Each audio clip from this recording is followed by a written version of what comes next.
Good morning.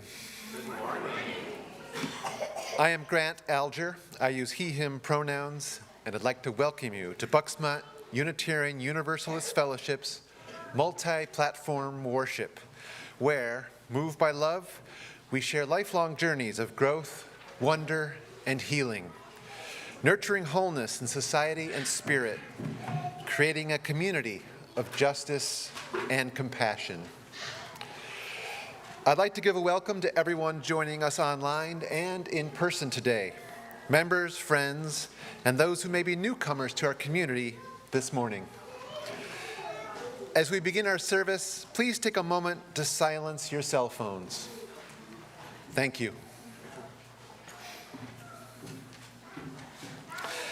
If you are new to Bucksmont and visiting us in person today, please stop by our visitor center in the front hallway near where you came in. There you can also make a name tag for yourself and find more information about Unitarian Universalism, Bucksmont Fellowship, and upcoming events. If you'd like a hymnal or a printed order of service, those are available near the entrance to the sanctuary. If you're visiting us online or prefer digital methods, please email our office administrator, Beverly, to sign up for our email newsletter and to get connected to our congregation. You may also follow us on Instagram and Facebook at Bucksmont UU. That's not what it says. Is it .org? No, it's just at Bucksmont. Just Bucksmont UU for Instagram and Facebook. Yep. Each week in our service, we offer time for people to share a joy or sorrow from their lives by texting a phone number. That number is shared on screen for everyone now and will begin later and will be again shown later in the service. If you would like to see the order of service, details about upcoming services, and other ways to gather with our community, you can find that on the homepage of our website, www.bucksmont.org.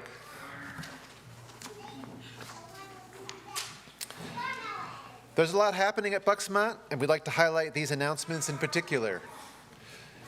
Join Nancy Taylor on April 14th for an afternoon of calming art. Slow down and relax as you experience process art, an art form that focuses more on the process of making art rather than the finished product. Materials are included, and the event is open to ages 14 and up. Only 15 spaces are available. See the e-voice for more details. Bucksmont's annual auction is only 5 weeks away. Get donation forms on the Star Wars display in the social hall or online. You can bring your items to the library starting today, March 31st. Make sure to take a photo and describe it on your form ahead of time. See Friday's e-voice for more information. Shir Ami, a Power Interfaith Bucks co-member congregation in Newtown, has invited us to participate in a gun violence prevention education event being held Tuesday, April 9th at 7 p.m. at Shir Ami in Newtown, Pennsylvania. See the e-voice for more details. Whether you are a guest, friend, or member, we are glad you are part of our worship service today.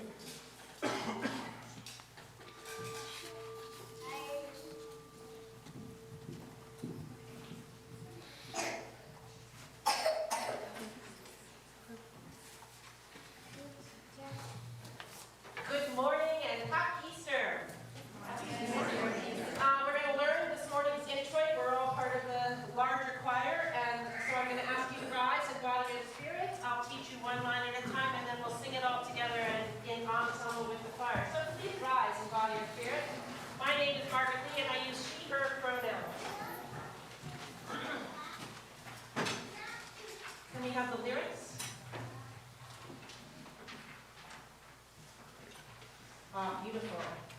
All right. Good morning. All right. Bright morning stars are rising.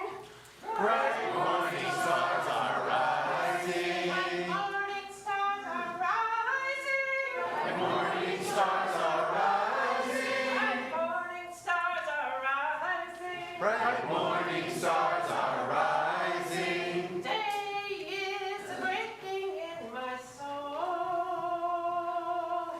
Day is awakening in my soul. All right, let's start the song. The choir's going to join us. 1, 2, take a breath. Here we go. Bright morning stars are rising. Bright morning stars are rising. Bright morning stars are rising. Day is breaking in my soul. Rise up from morning slumber. Rise up from morning slumber. Rise up from morning slumber. Rise up from morning slumber. Day is awakening in my soul. Rise up and hear your calling. Rise up And hear your calling. Rise up and hear your calling. Rise up and hear your calling. Day is awakening in my soul. bright morning stars. Bright Morning stars are rising. Bright morning stars are rising. Bright morning stars are rising. Day is a breaking in my soul. Thank you.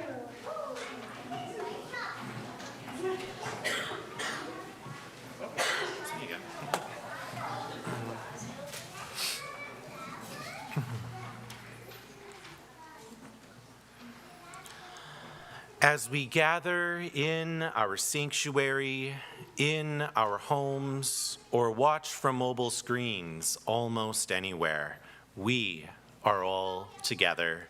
Those watching now on Sunday and those who may be watching months from now, we are joined together for worship across both space and time. This is a free, creedless religious congregation in the discipline of truth and the spirit of universal kinship. We join together in a cooperative quest for religious and ethical values, seeking to apply these values to the development of character, enrichment of the spirit, and service to all. You are welcome here, whoever you are, whomever you love, whatever the color of your skin or your country of origin, not only today, but especially today on Transgender Day of Visibility, no matter your gender expression or gender identity.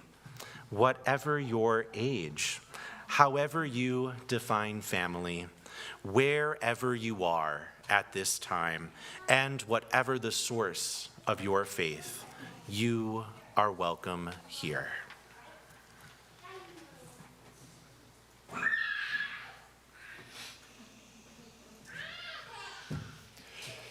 This morning, as we do each time we gather, we kindle our Unitarian Universalist chalice.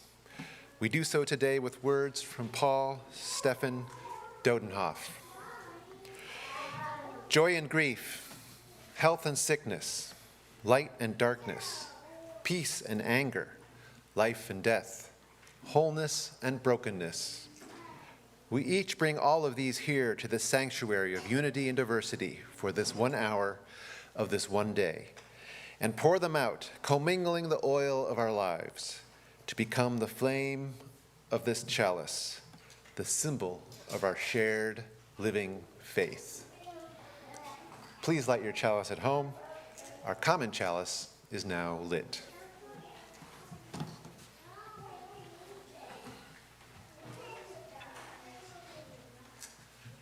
Good morning, I'm Dina Condren. I use she, her pronouns. Please rise and body your spirit and join in singing hymn number 266 or up on the screen, Now the Green Blade Rises.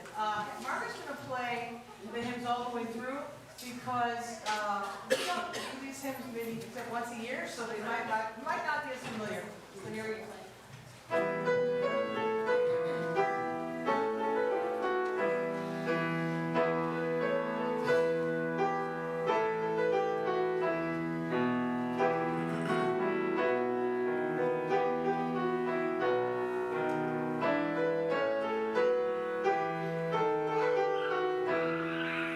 Now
It is time for all ages, everyone. So anyone young or young at heart, please come up to the front.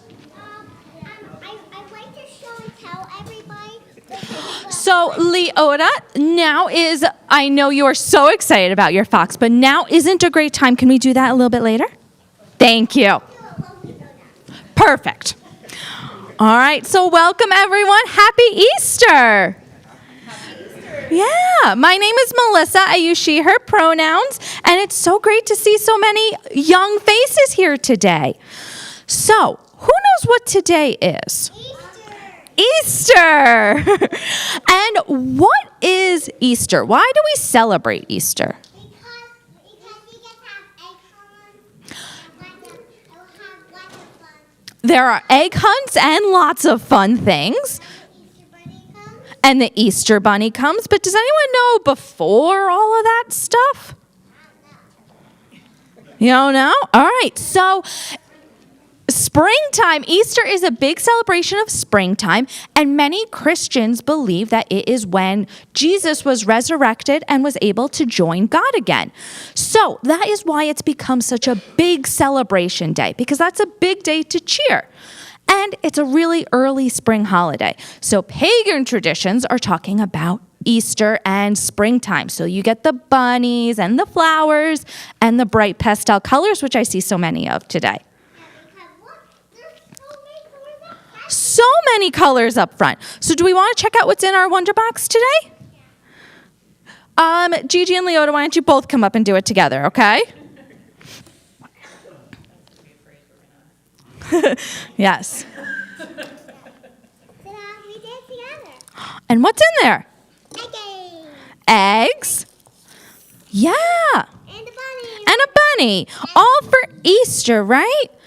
So the grown-ups today are going to be talking about transformation.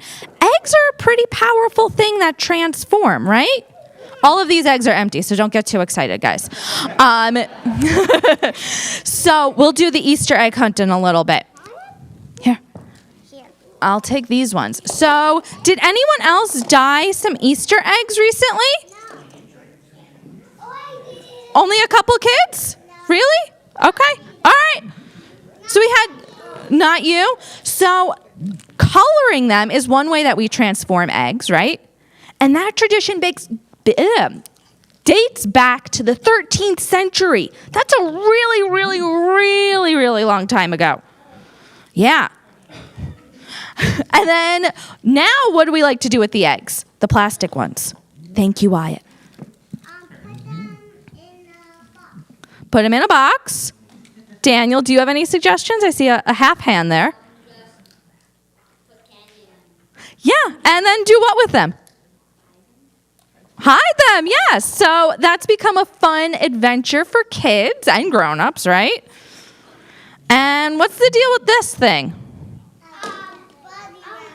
Yeah, why are bunnies associated with Easter? Does anyone have any idea? Because there's an Easter bunny. Because there's an Easter bunny. Any other suggestions? Because like springtime. Yeah, because springtime. You see so many bunnies in the spring. Here, these ones are breakable, so we're not going to play with these ones, okay?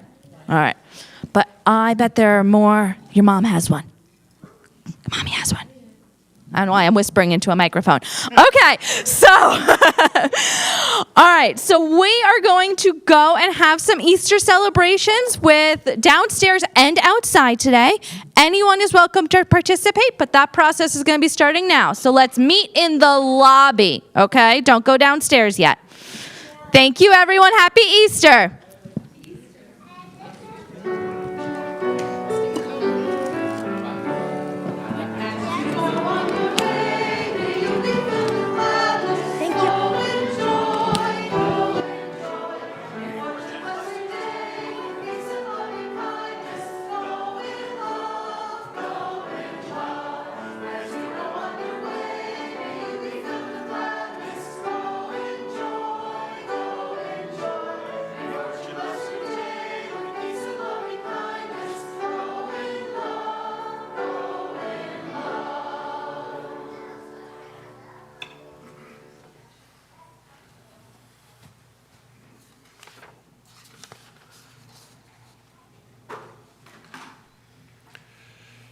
The offering in liberal religion is a vital part of our history of faith.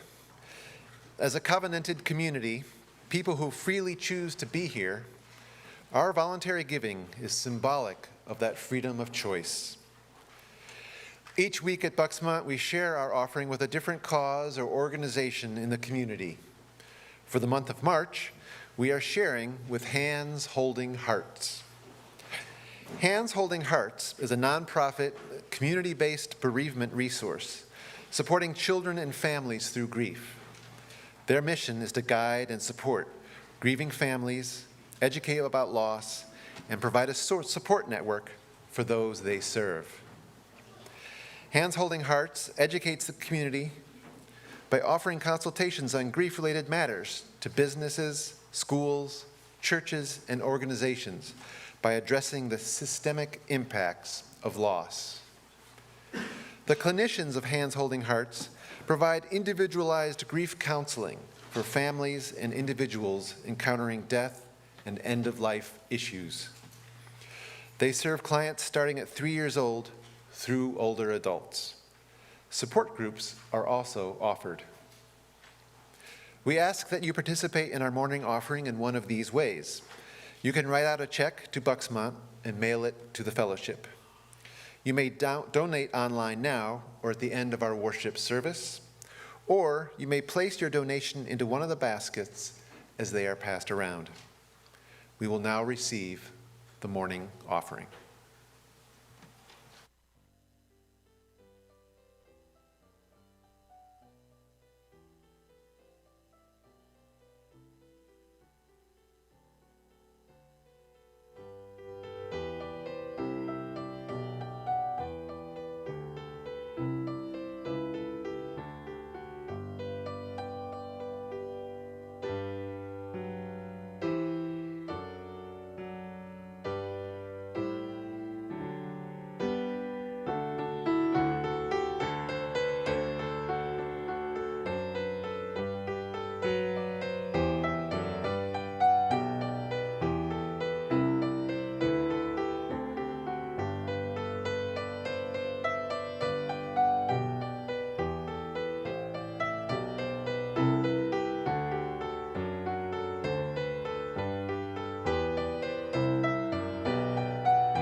Our first reading this morning is Mark 16, verses 1 through 8.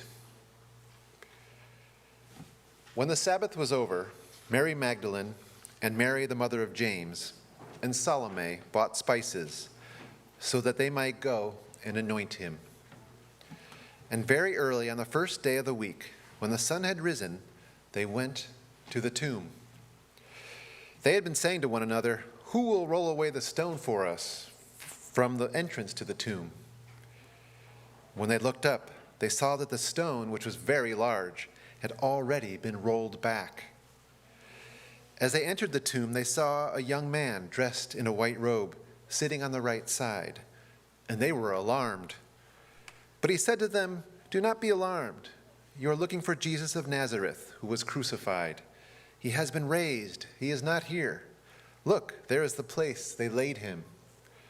But go, tell his disciples and Peter that he is going ahead of you to Galilee. There you will see him, just as he told you."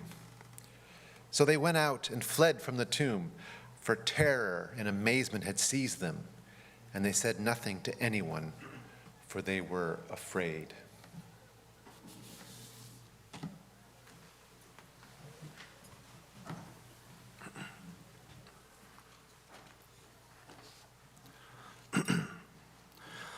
Our second reading this morning is Immortal, Invisible by Reverend Victoria Safford. Where do they go, do you think, when they die? Our mothers and brothers and lovers, grandfathers, colleagues, children, and friends. You turn your head and suddenly they have slipped away. But where? What's happened? How could we? How could they? What remains? I find myself telling a young child things I didn't know I believed about death, things that shock me, make me wonder. We come across a small dead turtle in the road, and we decide to bury it. So with a stick, we scrape a space on the edge of someone else's grass and put the little disc of shell in the hollow of the earth. And I tell what will happen to the turtle, to the muscle and the blood and the eyes and the shell. He loves this. It all goes back to the earth, I say, into new soil, and new plants will use it and grow, and birds will eat the plants, or we will, and the birds will scatter seeds, which turtles might eat. Round and round and round it goes. This much I know is true. But I also say, because clearly the child is waiting to hear more. Clearly he knows that this cannot be all. And the spirit of the turtle comes out and goes back into everything, into the stars and the sun and you and me. Everything the turtle was returns to everything, and it is not lost. We're both a little shocked at that and pondering as we continue walking. That same child was told not long ago by a well-meaning relative that her dead cat, the relative's dead cat, is happy in kitty heaven now. And the fact is, though I roll my supercilious eyes and make derisive noises, I don't know now, and never will, whether kitty heaven is real, or kitty hell for that matter. The child and I, and all the poets and philosophers, the scientists and scholars, are equal in our ignorance on this, and equal in our expertise when someone asks, what will happen to the turtle, or to us? Bowel and blood and bone change into other things, dust and drop and molecule. But what about the soul? The heart is water and flesh. It decomposes fast or burns. But what of the heart's contents? What we know for sure when someone dies is loneliness. What we know is the lifelong struggle to remember. What we know beyond biology and chemistry, what we know forever and ever, are the questions. What remains of him, of her, of them? What remains of you in me?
Come into this circle of loss.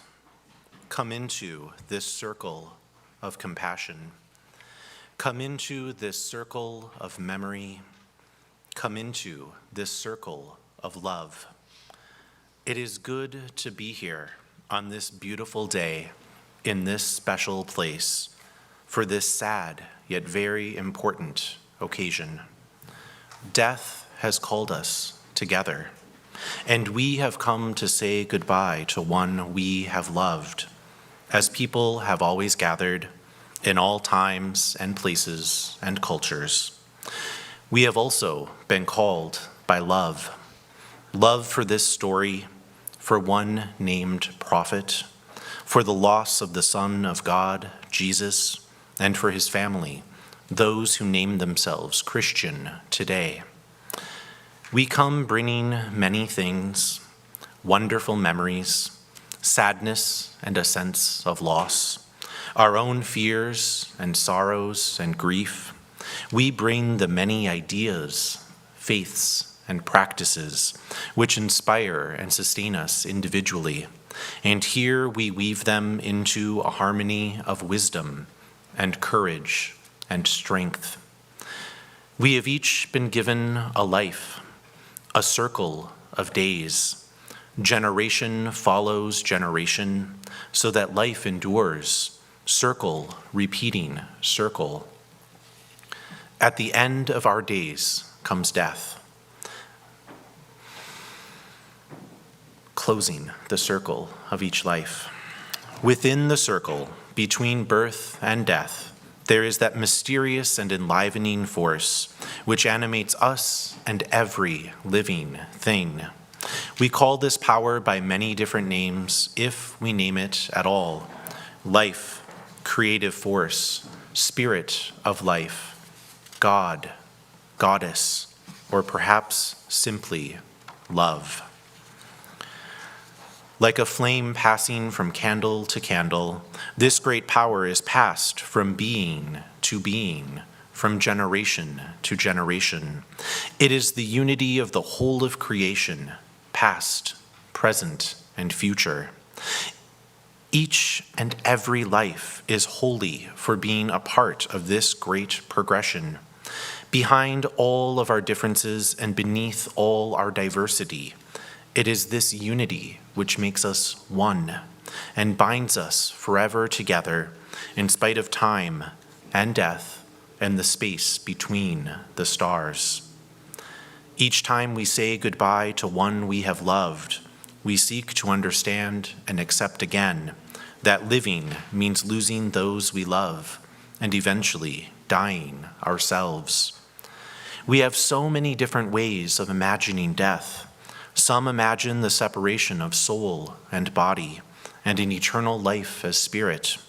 Some understand life after death in physical terms, that our bodies become once again their essential elements, earth and air and water, and our molecules join the whole of creation as a kind of rebirth. No matter how we imagine death, it is always an opportunity to understand ourselves more clearly, for death always offers us a window through which to see life and our lives, if we are willing to go to the window and look. When faced with death, it is quite clear that the love and care of family and friends are what matter most in our lives. These words are part of how I begin most memorial services I lead. Some of you have heard them before. I begin today as I would a funeral because death is an intrinsic part of the Easter holiday. We are here to recognize this morning. Now, in many Christian communities, the entirety of the holiday doesn't fit into a single day or a single sermon. There is a week of masses and honestly an entire season of the church year, with Lent being the 40 days before Easter, and then somewhere between 40 and 50 days after Easter in celebration, depending on the tradition. Because there is so much to recognize, when we focus on Easter Sunday, the focus tends to be on the celebration.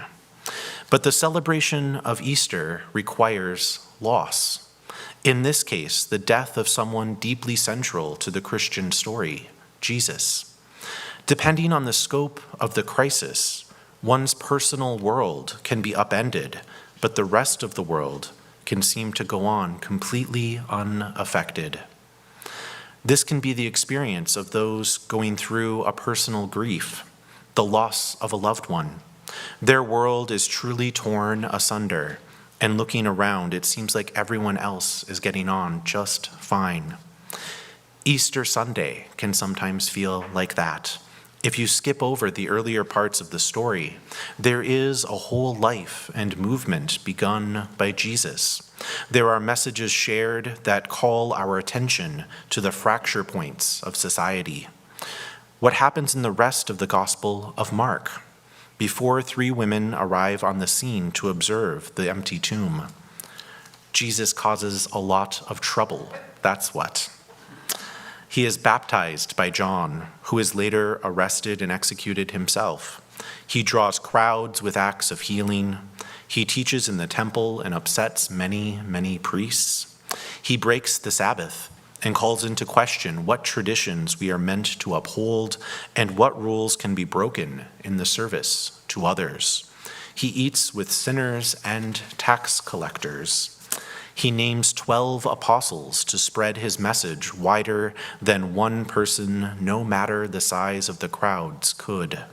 He tells people not to speak of the healing he does, but they do anyway. Scribes from Jerusalem come to name him an evildoer, to publicly try to shame him into silence. His family shows up to call him out of his home, and he denies them, saying that his followers are his family now. He continues to travel, to teach, and more people listen. At times, the crowds are numbered in the thousands. He continues to say things like, "Give up all your wealth, your possessions, and give it to the poor." He comes to Jerusalem, and while there, goes to the temple and drives out those who are buying and selling, those who are engaged in unjust economic activity within the temple walls. He is in open public conflict with the ruling class of Jerusalem when he says, "The stone that the builders rejected has become the cornerstone," in Mark chapter 12, verse 10. The Roman government is asked to put Jesus on trial by the religious authorities of Jerusalem, and ultimately it is the public, the assembled crowd, who calls for a death sentence, which the state carries out. Holy Week is intended to begin last Sunday and continue throughout the week with services culminating in the celebration of Easter. Most of our focus as a culture is on the party at the end, the miracle.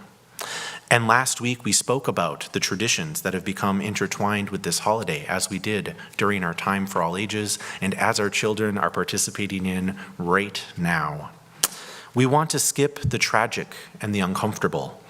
I understand that impulse, believe me. And I think if we glaze over it too much, we miss why the celebration matters at all then, why we're here on this particular Sunday. Because there are consequences to naming injustice in this world. When Jesus called attention to the way we treat the poor, the way we treat the ill, the way society is structured to push the marginalized to the side, the way religion and government can combine to harm everyone involved.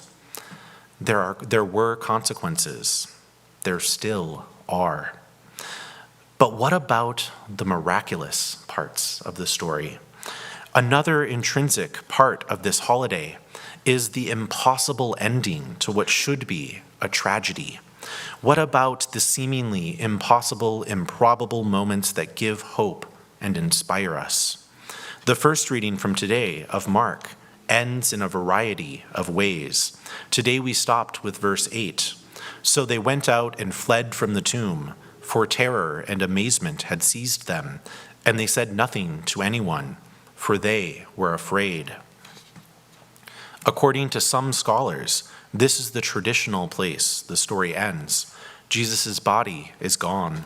They are told to move on to Galilee, where they will see their prophet again, and the three women flee in amazement and fear, keeping the experience to themselves.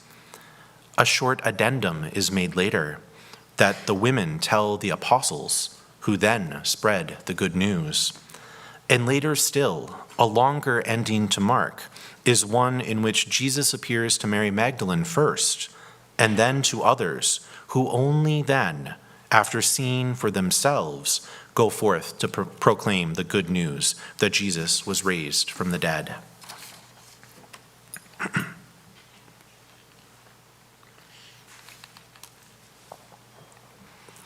I clearly prefer the shortest version of the text, since I chose that to be read today. I think its message is more uncertain than the other two. It is a message of hope and faith, but not a super clear one, and not one that is all neatly tied up with a bow. It feels more real, more like how we in fact encounter loss in the world. Imagine being a follower of this prophet, having him publicly executed, and then not even having the body present for a funeral. To have that personal apocalypse of losing a beloved person of your world, and in this instance, your religious or justice movement seemingly ended. And to think that the rest of the world will continue along as it had. But it doesn't always. The world sometimes is shifted, not often in huge and momentous ways, but it changes nonetheless.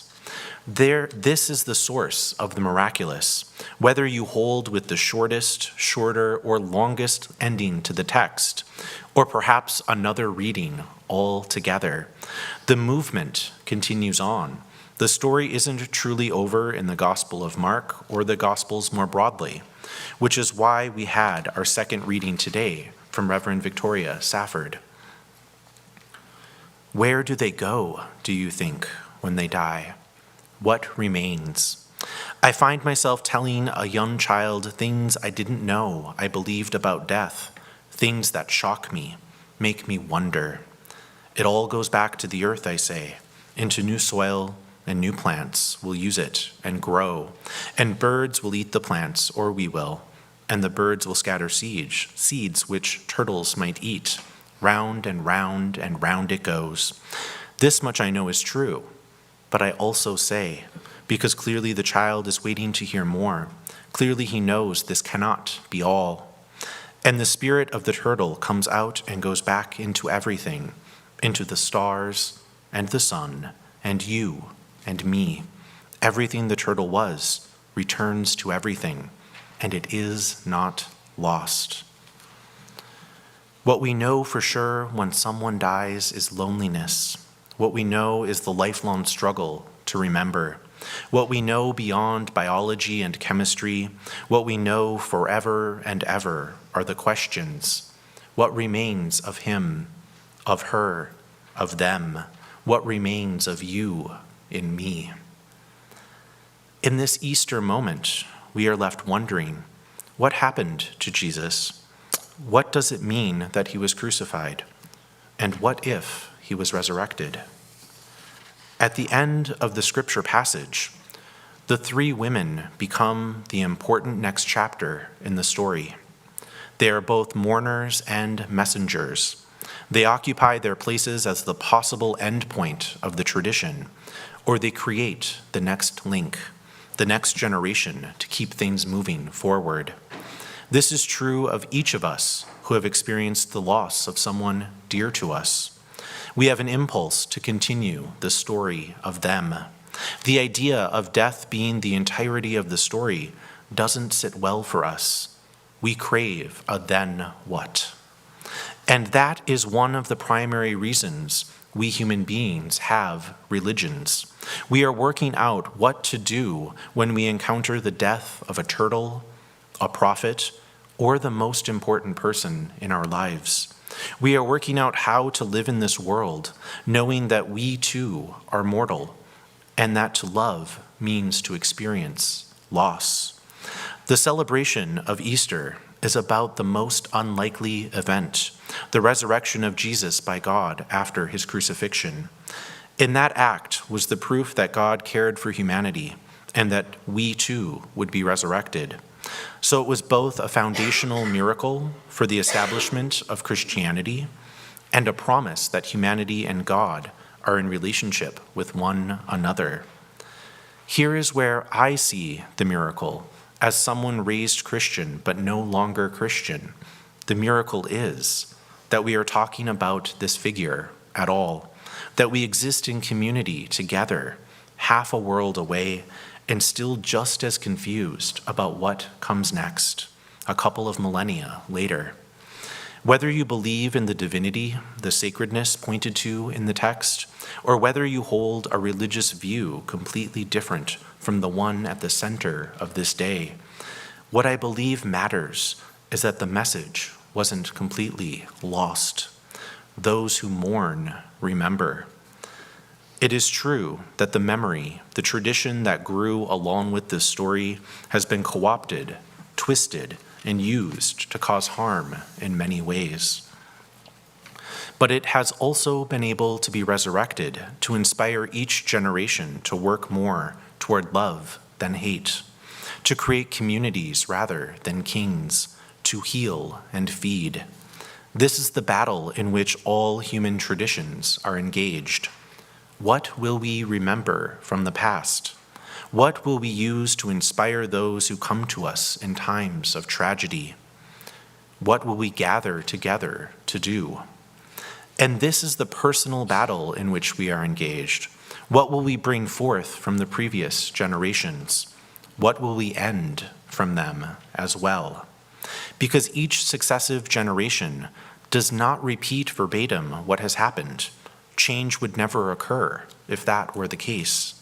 Each generation has its moment as the pinnacle link and then needs to decide whether this is the end or the penultimate chapter or just a very uncertain moment in a much longer story. And each day, each year when holidays come around, we decide whether and how to embrace them. Sometimes it is in the vein of sadness. Sometimes we set things aside that no longer feed us. Sometimes we interpret them in new ways. Sometimes we encounter deep and abiding joy in tradition. And many days, many holidays, hold a multitude of emotions and reactions, because that is what it is to be human. Here are two messages from ministers about what we might take from this complicated holiday we inherit. From Enfleshed, written by Reverend M. Barclay. Keep your proclamations of grandeur. Give me an Easter as small as a seed, one that can be planted when it's still cold outside, one that can be watered with tears and demands time and patience to grow. I don't need to know how large it will become, how long until it blossoms, or even if it will be pretty. I only want it to grow roots that dig deep down, striving for life in the underbelly of the world. Spare me the cosmic promises of otherworldly escape and point to the sacred possibilities within reach. Tell me again about how the nutrients born from decay keep even the saddest places brimming with the potential for life. And from Reverend Peggy Clark. Easter is a holiday of miracles. It is life from death, joy from sorrow, celebration from mourning.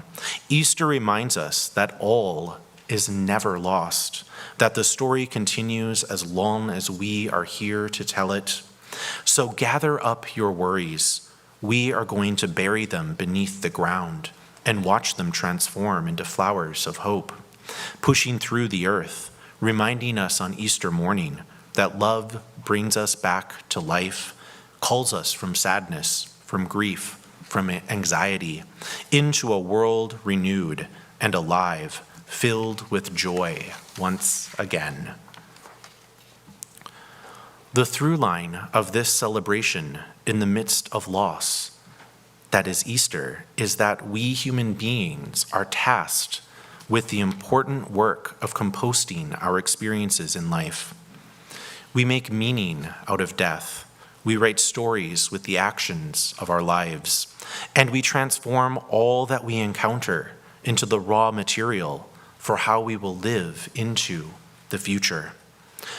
Who we will be in relationship with, what we will pass on, how the past will be remembered, and when we want to make a celebration out of the lives of those who matter most to us. To me, that is the transformative miracle that we have available to us. We are the authors and creators of what comes next. So may it be.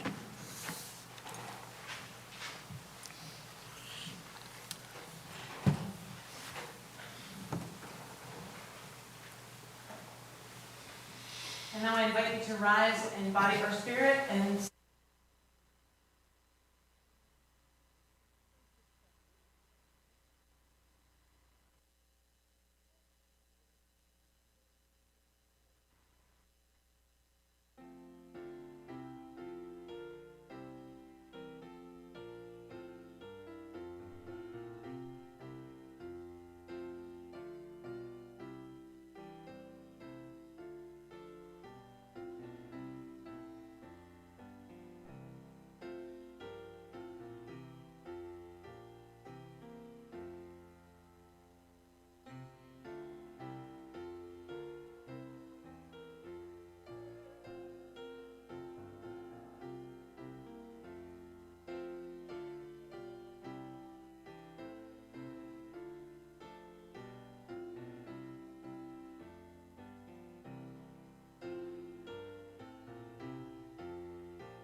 let us now enter into a time of awareness within ourselves and connection beyond boundaries, connection to one another, to that interdependent web of life of which we are each but one small thread. As we breathe in, we are connected.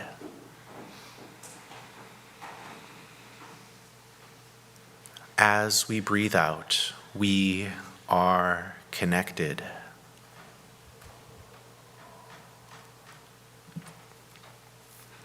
With gratitude to Vanessa Rush Southern and Allison Jacks.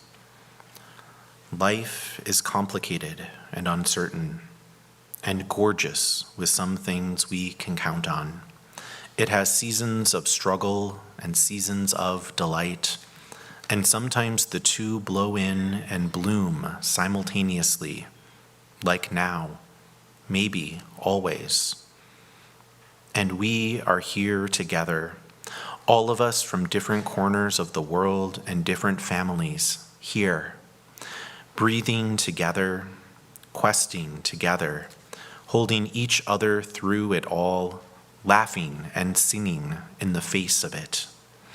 If there is a journey to liberation, if there is a way to live resurrection, I think it is this. May what holds us in bondage to death or loss or hurt or sadness or literal heartbreaking limits be released.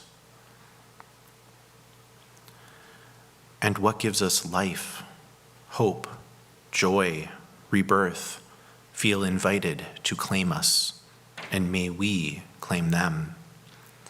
Sinking our roots down into what grounds us, reaching toward the sun, flowering into this season of whose traditions witness to life more abundant, claiming us, after a season of loss and winter struggles of heart and mind and spirit.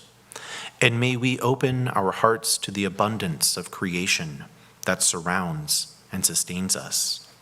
Amen. As we breathe in, we are connected. As we breathe out, we are connected. May our minds create a vision of the world radical enough to be called holy. May our actions contain the promise of hope and the commitment to justice. May our hearts remember that love is a power that resists all forms of fear. By our thoughts, by our actions, by our hearts, and by our very breath. May it be so.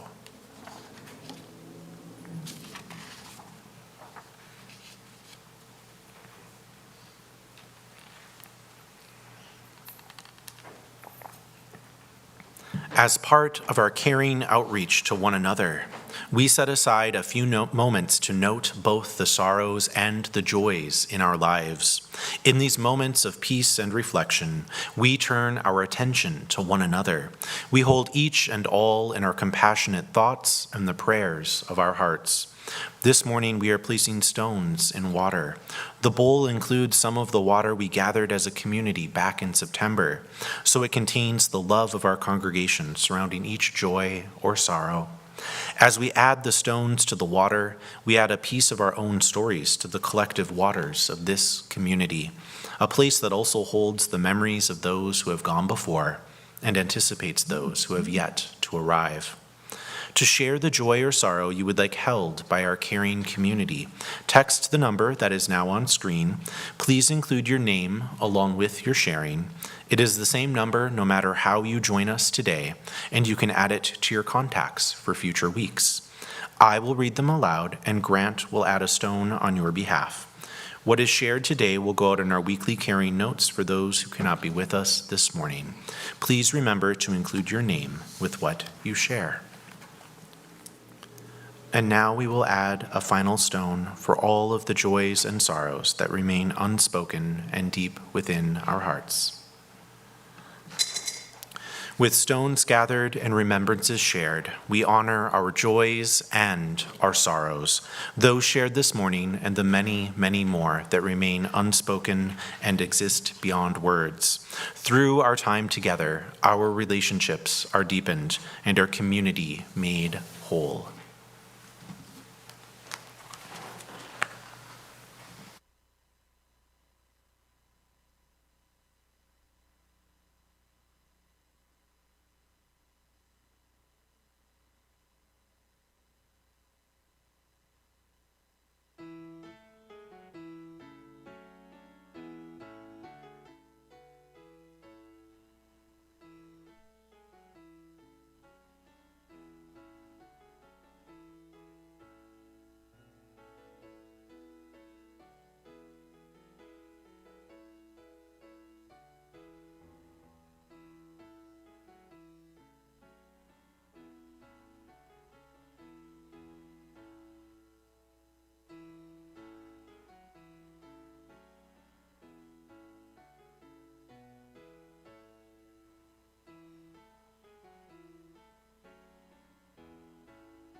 Our chalice extinguishing words this morning are from Lee Hubert.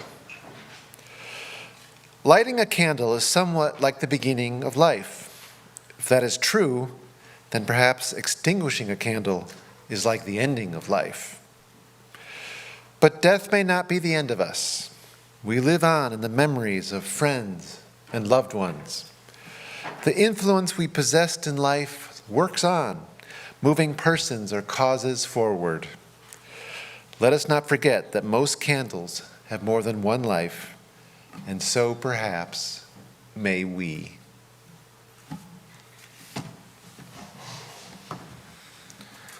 As our community departs from this service, may we remember all who came before. May we imagine all who will come after. May we honor all who are present with us here and now. In our time together, we create this community, one of promise, one of commitment, one of creation. In our time together, may each of us become a sanctuary for all we meet on the journey. May we go together now and return again.